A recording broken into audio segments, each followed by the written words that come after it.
দাওয়াত খেতে তো ভালোই লাগে, কিন্তু দাওয়াতে যাওয়ার আগে যে প্যারা নিতে হয় সেটা আর কি বলবো।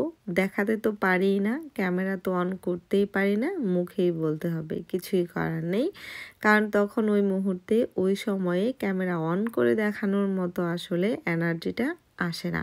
সাফন সাফরিন দুজনকে রেডি করতে এত সময় লাগে। যদি দাওয়াত থাকে 5টা, তাহলে আমাদের রেডি হতে হয় 1টা থেকে। আমার শুরু করতে হয় গোসল করো, গোসল করো, খাবার খাও, রেডি হও, আসো সাফরিন ঝুঁটি বেঁধে দেই, সাফওয়ান আসো তোমাকে আমি রেডি করাই দিই। এই করতে করতে আমাদের দাওয়াতে দেরিই হয়।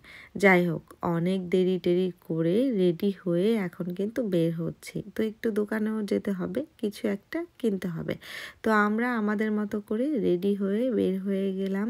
আর এখন সিট বেল্ট লাগিয়ে দেবে সাফনকে আর সাফরিনকে। ওদের দুজনকে গাড়িতে বসানোর পর সিট বেল্ট লাগাতে গেলে মিনিমাম 10 থেকে 15 মিনিট, মাঝে মাঝে কিন্তু আধা ঘন্টা 1 ঘন্টাও লেগে যায়। বক বক করতে করতে কথাই শোনে না। সাফন তাও একটু কথা শুনে, সাফরিন তো একবার আড়ি যদি ওঠে তাহলে আর কি বলবো।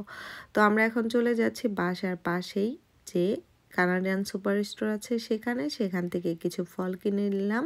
আর সাফন আব্বু বললো যে আঙুরটা নাকি অনেক মজা, খেয়ে দেখো। তো কিছু গাড়িতে বসেই খাচ্ছি, একটু পানি দিয়ে ধুয়েও নিয়েছি। তো এখন রওনা হয়ে গেলাম। আর নাসির ভাইয়ার বাসা কুকোতলাম আর আমাদের বাসা সারিদে।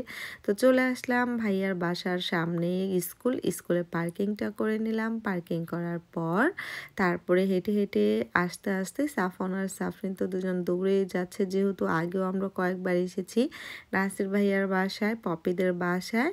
তো সেই সূত্রে সাফন সাফরিন চিনে। আর দেখছি যে সুন্দর ফুল ফুটে আছে আর কিছু ফুল ঝরেও পড়ে গিয়েছে। ফুল কিন্তু গাছে মানায়, খোপাতেও মানায়, যেখানকার জায়গায় যেটা সেটাই সব থেকে বেশি মানায়। কাগজ ফুলগুলো নষ্ট হয়ে যাচ্ছে আর ঝরে ঝরে পড়ে যাচ্ছে। আসলে সবসময় চিরকাল সব কিছু বেঁচে থাকে না। এই আর্টিফিশিয়াল ফুলগুলো খুব সুন্দর লাগছে, কালারটাও সুন্দর। আর খাবারের আয়োজনে কিন্তু মজার মজার খাবার ছিল। পপি, তোমার এই পোলাওটা অনেক অনেক মজা ছিল। শুটকির ভর্তা, রুই মাছের ভর্তা, হাঁসের মাংস, গরুর মাংস, ডিম, চিংড়ি। আল্লাহ হাফেজ।